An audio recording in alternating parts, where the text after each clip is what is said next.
First, I started off with just a drawing that I had done a while back ago. I don't remember how long ago, but I had laminated it because I didn't want it to have wear and tear from being in my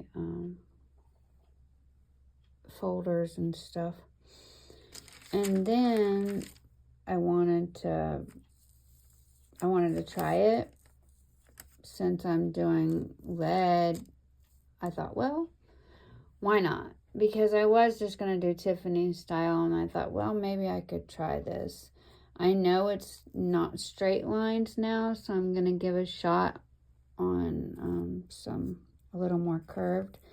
But I wanted to straighten out the lines a little bit, so you see how they're more bumpy, and I think that would be good for Tiffany style, but I just feel like it would be better to straighten them a little bit, but still get the same idea. So that's what I did with this one. I just got my transparent tracing paper and I got a rough draft about how large I would like it to be. So it's gonna be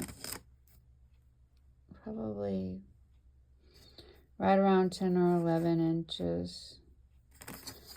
And I decided, at first I was considering making it freestanding, just the way it is, and adding a hanger. And I didn't know if I wanted to put a hanger there and there, and you know, I was just weighing it out, or if it was just one, would it support it, would it last? And then I thought, well, why not just put it in a box, or more like a rectangle, just enough glass around it to make it more secure, where I had somewhere stable to put the hanging mounts. So that's what I decided to go with. First, I darkened it in and got a feel for, this is when I was still thinking it was going to be standing alone. And I darkened it in to see where the lines would be, and I kind of smoothed things out a bit. And I still had this toe in there and didn't change this toe yet. I still had the feet there, and I was considering it. By this part, I had put it on transparent tracing paper because I like to use that for tracing it out on the glass. If the glass isn't transparent, then you can't see through the black lines. If it was transparent, and let's say I wanted to cut this piece out, I could cut with my glass cutter, and I could cut this out just by following this side of the black line.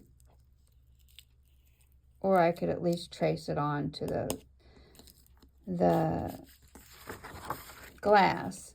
It would be easier to see through, but when you get other glass that you can't see through, then it's nice to have the actual pattern in your hand. So I can cut along here or use those shears, but the shears kind of get clogged up and they can't make sharp turns very well. Great for the shears that take out that slither for leading. They're great for the top half, but when you start getting into the more detailed, smaller ones, I don't know if I was getting more frustrated or they were just working less better because it was smaller pieces. Maybe a mixture of both. I mean, I could possibly took a break and then came back and then did it little by little, and it would probably have worked out. But I kind of just got frustrated with it. So I decided to try this. I just took my pattern and I laid tracing paper over it, and then I did what I just said. Where would I cut if I was the cutter, the glass cutter? Where would I want my line to be? I would want to be right on the inside, hugging the black line, wherever the black line laid. And that's what I did. I just traced out. If I were the cutter rolling along, where would I want to be? And that's kind of what I was thinking whenever I traced it. And this is what I came up with. Now, I changed the feet a bit and made them more smooth in the way that I thought the lines would go. I also tried to make long, like this is a fairly long, I know it curves, but it'll curve around the glass.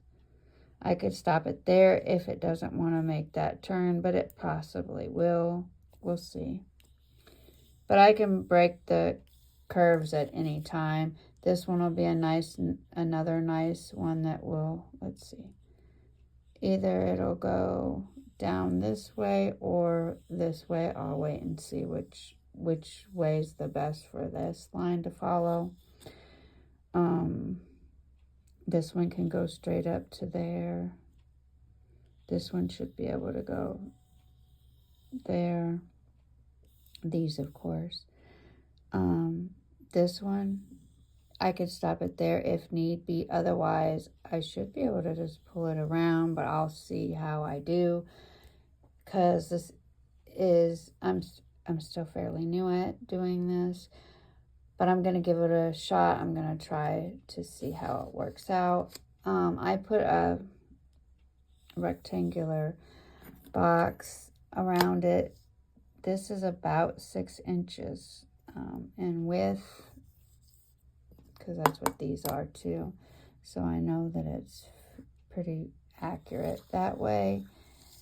And it's coming out to be about 10.5 inches long. So we'll see.